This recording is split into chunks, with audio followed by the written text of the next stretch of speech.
अस्सलाम वालेकुम नाज़रीन, आसवाज़ होम कुकिंग में आपको वेलकम करती हूँ। आज मैं आपके साथ बीफ चांप स्टू की बहुत ही मज़ेदार सी रेसिपी शेयर कर रही हूँ। एक दावत स्पेशल रेसिपी है और बकरा ईद पर आप इसको बनाकर मेहमानों को सर्व कर सकते हैं। इंतहाई लजीज और मज़ेदार बनकर ये तैयार होती है। तो चलें मज़ेदार सा बीफ चांप स्टू बनाना शुरू करते हैं। ये मेरे पास 750 ग्राम बीफ चाप का गोश्त है, जिसको मैंने पीसेस में कट करवा लिया है। और आप देख सकते हैं इसमें कुछ साफ गोश्त भी शामिल है और हड्डियों के साथ है। ये गोश्त जो ऊपर वाला हिस्सा है चाप का, ये हड्डी के साथ है। इसमें थोड़ी सी इसमें फैट्स भी मैंने रखवाई हैं, उसको मैंने फैट्स को अलग नहीं किया है। बहुत ही मज़ेदार सा ये स्टू बनकर तैयार होगा। और इसमें आप देख सकते हैं चबनी हड्डियाँ भी मौजूद हैं। तो ये काफ़ी अच्छा है गोश्त, मैंने इसको कट करवा लिया है। और आप चाहें तो साबुत भी रख सकते हैं बीफ चाप के गोश्त को, या मटन में भी आप इसको बना सकते हैं। तो बस इस तरह से हमने इसको वॉश कर लिया। इस तरह से इसको मैं अब एक पैन में शामिल कर दूँगी। पैन में इसको हम शामिल कर देंगे गोश्त को, तमाम गोश्त को। उसके बाद मैं इसमें बड़ी इलायची शामिल कर रही हूँ, एक अदद दालचीनी का टुकड़ा इसमें शामिल करेंगे। थोड़ी सी लौंग हाफ़ टी स्पून के बराबर है, और थोड़ी सी इसमें काली मिर्चियाँ हाफ़ टी स्पून, इनको मैंने मोटा मोटा कूट लिया है, क्रश करके शामिल करेंगे। और 1 टीस्पून इसमें नमक भी शामिल कर देंगे। इसके साथ इसमें अदरक का पेस्ट शामिल करेंगे 2 टेबल स्पून, और लहसुन का पेस्ट इसमें मैं शामिल कर दूंगी 1 टेबल स्पून के बराबर। और साथ ही इसमें पानी भी शामिल कर देंगे। मैं 2 गिलास पानी शामिल कर रही हूँ इसमें, ताकि गोश्त अच्छी तरह से गल जाए इसमें। पानी शामिल करने के बाद मिक्स कर देंगे, इसमें फ्लेम ऑन कर देंगे। उसके बाद मैंने इसमें प्याज शामिल कर दी थी, स्लाइसेस कट करके 2 मीडियम साइज़ की प्याज हैं, ये हम ऐड कर देंगे इसमें, मिक्स कर लेंगे इसको। और उसके बाद कवर करके रख देंगे तकरीबन 1 घंटे के लिए। दरमियान में चेक भी करते रहेंगे। तो हल्की आंच पे इसको रख देंगे 1 घंटे के लिए। और अभी इसको पकते हुए तकरीबन सवा घंटा गुजर चुका है। और ये गोश्त का आप देख सकते हैं पानी भी कम हो चुका है, बल्कि ड्राई हो चुका है। और गोश्त भी तकरीबन 90 से 95% गला है। इसमें ज़्यादा गोश्त हमने नहीं गलाना है, क्योंकि अब जब हम बाकी चीज़ें इसमें शामिल करेंगे तो भुनाई के दौरान ये गोश्त काफ़ी अच्छा गल जाएगा। और आप देख सकते हैं गोश्त काफ़ी मुश्किलों से टूट रहा है, ज़्यादा टेंडर नहीं हुआ है। बस इसी तरह से हमने गोश्त को करना है, इससे ज़्यादा हम करेंगे तो गोश्त ख़राब हो जाता है। तो बस इसमें अब हम ऑयल शामिल कर देंगे। मैं तकरीबन 3/4 कप के बराबर ऑयल शामिल कर रही हूँ।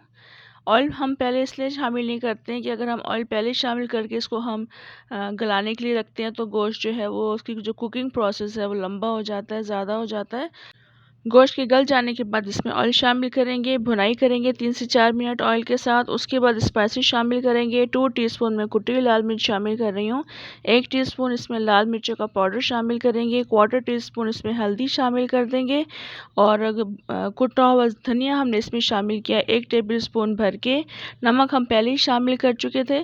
तो बस इस तरह से इन तमाम मसालों को डालने के बाद इसमें अच्छी तरह से हम मिक्स कर लेंगे। जब ये अच्छी तरह से मिक्स हो जाएंगे तो उसके बाद इसमें हम कटी हुई हरी मिर्ची शामिल करेंगे, तकरीबन 6 से 7 अदद। आप अपने टेस्ट के अकॉर्डिंग शामिल कीजिएगा। थोड़े से इसमें स्लाइस किए हुए अदरक भी शामिल कर देंगे। मिक्स कर लेंगे इन दोनों चीज़ों को डालने के बाद अच्छी तरह से। जब ये तमाम चीज़ें अच्छी तरह से मिक्स हो जाएंगी तो उसके बाद टमाटर शामिल कर देंगे। 4 मीडियम साइज़ के टमाटरों को स्लाइसेस कट करके शामिल करेंगे। मिक्स कर देंगे टमाटरों को। जब ये अच्छी तरह से मिक्स हो जाएंगे तो उसके बाद कवर करके रख दूँगी तकरीबन 4 से 5 मिनट के लिए, ताकि टमाटर इसमें सॉफ्ट हो जाएँ और अच्छी तरह से मैश हो सकें। अभी टमाटरों को पकते हुए 4 से 5 मिनट हो चुके हैं, और आप देख सकते हैं टमाटर भी काफ़ी अच्छे इसमें सॉफ्ट हो चुके हैं। बस मिक्स करते रहेंगे इसको इस तरह से और मैश करते रहेंगे। और ज़्यादा मैश इसलिए नहीं करेंगे क्योंकि अभी हमने इसको भुनाई करनी है। भुनाई के दौरान भी ये खुद ही से मैश हो जाते हैं और काफ़ी अच्छे इसमें घुल जाते हैं।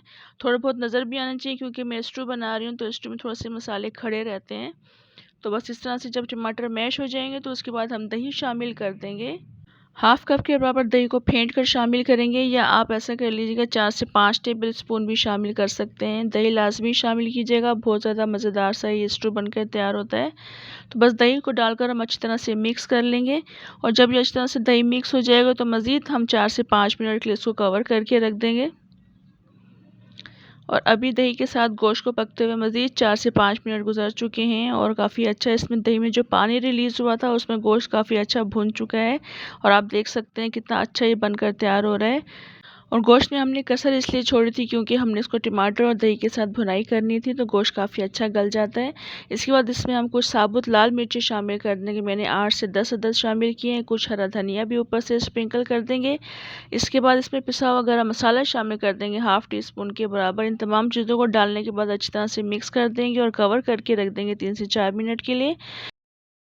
और ये देखिए माशाल्लाह कितना अच्छा ये बीफ चाप स्टू बनकर तैयार हुआ है। बहुत ज़्यादा लजीज बना था। इस बकरीद पर आप ट्राई ज़रूर कीजिएगा और बहुत ही मज़ेदार बनकर तैयार होता है और बहुत जल्दी बन जाता है। तो रेसिपी को ट्राई ज़रूर कीजिएगा, अपना फीडबैक भी दीजिएगा, कमेंट्स में ज़रूर बताया करें रेसिपी आपको कैसी लगी। मैं आपको तोड़कर भी दिखा देती हूँ किस कदर ये गल चुके हैं और आप देख सकते हैं माशाल्लाह ये काफ़ी अच्छा गल चुका था, बहुत ज़्यादा टेस्टी बना था। रेसिपी ट्राई कीजिएगा, फीडबैक दीजिएगा, कमेंट से बताइएगा रेसिपी कैसी लगी। इंशाल्लाह नेक्स्ट मज़ेदार सी रेसिपी के साथ दोबारा आऊँगी। तब तक के लिए इजाज़त दें। अल्लाह हाफ़िज़।